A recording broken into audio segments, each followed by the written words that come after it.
बहुत समय पहले की बात है। एक जापानी फकीर हुआ करता था जो जंगलों में रहा करता था और वो लोगों को पेड़ पे चढ़ना सिखाता था। जापान के राजा ने अपने बेटे को अपने सैनिकों के साथ उस फकीर के पास भेजा।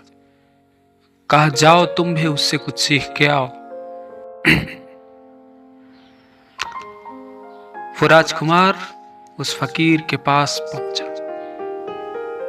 वो फकीर मजे से एक पेड़ के नीचे लेटा आराम कर रहा था। फकीर को आवाज दी उसने। फकीर उठा। फकीर ने उसका अभिवादन किया। उसने नमस्कार किया और राजकुमार ने आने का प्रयोजन बताया। कहा, हमें राजा ने भेजा है। वो हंसा। उसने कहा, ठीक है। कहा, प्रयोजन का है। राजकुमार ने कहा, हमें राजा ने भेजा। कहा, जाओ कुछ सीख के आओ।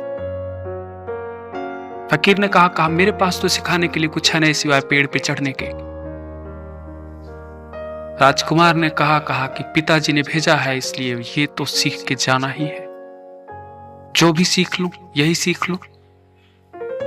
उसने कहा, ठीक है। कहा, ठीक है, फिर कपड़े उतारो और पेड़ पे चढ़ना शुरू करो। मैं नीचे से तुम्हें बता रहा हूं। वो नीचे खड़ा हो गया और वो पेड़ पे चढ़ने लगा और उस युवक को पहली टहनी तक वो चढ़ा करके बैठ गया फकीर। और युवक धीरे धीरे ऊपर चढ़ने लगा। युवक ने कहा, अब और ऊपर चढ़ना है या उतरना है? उसने कहा, नहीं, ऊपर चढ़ना है। फिर थोड़ी देर बाद ऊपर चढ़ा वो। और थोड़े ऊपर चढ़ने के बाद उसका फिर यही प्रश्न था कि और ऊपर चढ़ना है या उतरना है? वो फकीर अब लेट चुका था। उसने कहा, और ऊपर चढ़ना है, और ऊपर चढ़ना। इस तरह से करते करते उसने उसको बहुत ऊपर पेड़ के एकदम सबसे ऊंची वाली डाली तक पहुंचा दिया। और इसी बीच तेज हवा चलने लगी और इधर फकीर उस पेड़ के नीचे लेट गया। आंख बंद कर ली उसने। उस राजकुमार ने अब ये महसूस किया कि खतरा बहुत बढ़ गया है। खतरा अब जीवन का है। हो सकता है कि मैं ऊपर से गिर जाऊं और मेरी मृत्यु हो जाए या मेरे हाथ पैर टूट जाएं। वो चिल्लाने लगा कि बचाओ मुझे समझ में नहीं आ रहा है कि मैं उतरूं तो कैसे उतरूं। मुझे जानकारी नहीं है। मैं असुरक्षित महसूस कर रहा हूं। उस फकीर ने एक बात भी नहीं बोली। और अब जिंदगी और मौत का सवाल था, इसलिए वो राजकुमार बहुत क्रोधित हुआ। लेकिन करता भी क्या? धीरे धीरे किसी तरह से उतरने लगा। उतरते उतरते उसने बहुत प्रयास के बाद तमाम चोटें आई। उसको छिल गया हाथ पैर में।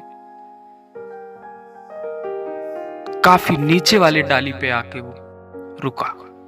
पैर फिसला और नीचे वाली डाली पे आके अटका। उसको पकड़ लिया उसने और थोड़े ही ऊंचाई पे था, वो नीचे पहुंचने वाला था कि वो फकीर जो लेटा हुआ आंखें बंद किए हुए था उठ के खड़ा हो गया। उसने कहा सावधानी से उतरना, धीरे से उतरना, देखो गिर मत जाना, देखो गिर मत जाना। इतना सुनते ही राजकुमार के क्रोध का पारा 7वें आसमान पे पहुंच गया। वो कूदा और जमीन पे पहुंचा और उसने बहुत गालियां दी उस फकीर को।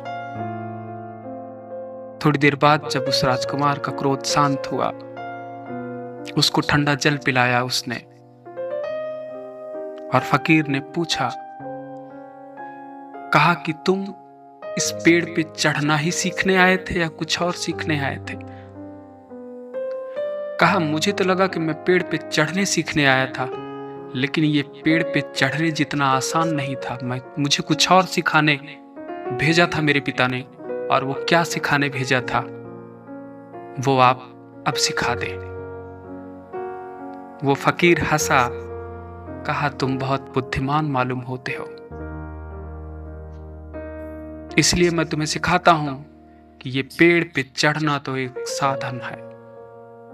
इस पेड़ पे चढ़ने के समय तुम्हें कुछ चीजें याद थी, वो था तुम्हारा जीवन। लेकिन जब तुम पेड़ के ऊपर थे तो तुमको अपने जीवन के अलावा और कुछ दिखाई नहीं दे रहा था। संसार की कोई चीज नहीं, न माता, न पिता, न राज्य, न राजकुमार, न पदवी, न पद, न प्रतिष्ठा, न सम्मान, सिर्फ तुम्हारा जीवन था। और तुम उस जीवन को बचाने के लिए संघर्ष कर रहे थे। और जब तुम नीचे उतरे और जब तुमने उस जीवन को बचा लिया तो फिर से तुम्हारे पास वही अहंकार की चीजें आ गई। इसलिए मैं बार बार एक चीज कहता हूं, उस जापानी फकीर ने कहा कि लोग ऊपर से नहीं गिरते, लोग नीचे आके गिर जाते हैं। क्योंकि जब व्यक्ति ऊपर रहता है तो उसको अपने अहंकार का ज्ञान नहीं होता, वो अपने अहंकार से दूर शाश्वत में जी रहा होता है।